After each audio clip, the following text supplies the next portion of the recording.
Well, I started out making box calls. This is my personal hunting call. You can see I got some notches in there from turkeys. I record turkeys that I've killed. I started out making box calls, and then I started making wingbone calls. Actually, this is the first wingbone that I ever made. I made it before I ever killed a turkey. This was scavenged from a coyote kill. Even has some tooth holes in it and things like that. And over the years, I went on to make a lot of different kind of calls. Slate calls, trumpet calls, and I even advanced into goose calls, deer calls, and turkey calls. Even weird things like a woodchuck whistle and things like that. Well, as far as a mentor, direct mentor, no. I learned how to make turkey calls from a magazine that back in 1983, a magazine that showed how to make a box call, and it actually showed how to make what they call the Neil Cost style box call. Well, the magazine that inspired me was from 1983, but it was quite a few years that I had that. I began making calls, I believe, in 1992, and that's when I started my call company, Buffalo Hunter Game Calls. I made approximately 230 box calls. I don't make many because I'm kind of creative, so I make them kind of fancy. I put a little extra time in them. And other calls, various calls, deer calls, slate calls, and duck and goose calls, I've probably made several hundred of a different variety of calls. Neil Cost, who is probably the preeminent, he's passed away now many years, but probably the preeminent custom call maker and influenced a lot of people. He said the best woods for box calls were mahogany, poplar, and cedar. If I could presume to add one more in there, I'd say American chestnut. I don't think I've ever made a bad sounding call out of American chestnut. Well, I would say that most likely every call you get is tuned by the maker and really doesn't need much more than that. I could add that sometimes you get a little bit of chalk buildup and you might want to take that out. I would say a medium sandpaper, but you don't want to sand it. You just want to clean it a tiny bit. If your call isn't sounding all that great,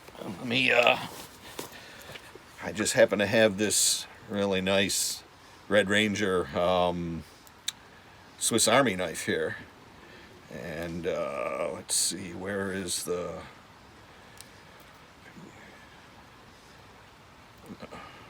Okay. Your call should ride right at the apex of the radius on the box, right there. And it should ride right across there like that. Sometimes if it's off a little bit, you might want to turn it by turning the screw a little bit. And that causes the lid to ride at a different point on the box radius. It definitely changes the sound, and being that this is a handmade call, you have to get the perfect sound on both sounding boards. So you might want to turn it a little, but I wouldn't turn it much more than I wouldn't move it much more than what the call maker originally had it, because he tuned it the way he thought was best when he made it. Well, if you're just starting out making calls, I would say that, plan on making a few that sound bad in the beginning, and most people do. If you're looking for help, one of the things I did was I got Making Box Calls, The Legacy of Neil Gobbler Cost. Now, this is an old VCR tape. They definitely do them on DVD now. And this is produced by the Georgia chapter of the National Wild Turkey Federation, and I bet they still sell them today. It's a very good guide to making box calls. Also, there are some books out there, the Branton Berry Hill series, that teach making box. There, you can find them on eBay, but they're quite pricey. They're rare. Yeah, I would say stick to it and expect that the first few calls you make probably won't sound the greatest. There's a learning curve. Well, other types of calls I make, believe it or not, goose box calls. I make 2 different kinds. This is my little one. That's a goose call. I made this duck call out of wood that I got out of a beaver dam. I make duck calls, goose calls. And I also make, this is a turkey call. I call it the agate pot, made out of agate. Actually.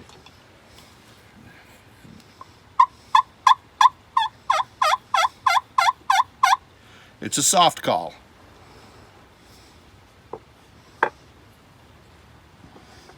Oh, I'm sorry. and I make a friction deer call.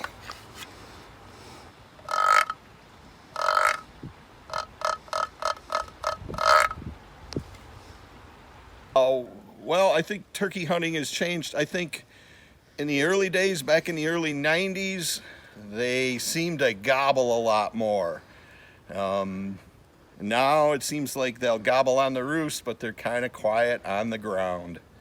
And they used to gobble a lot more when they were coming in. Now I think I call in more silent birds than ever before.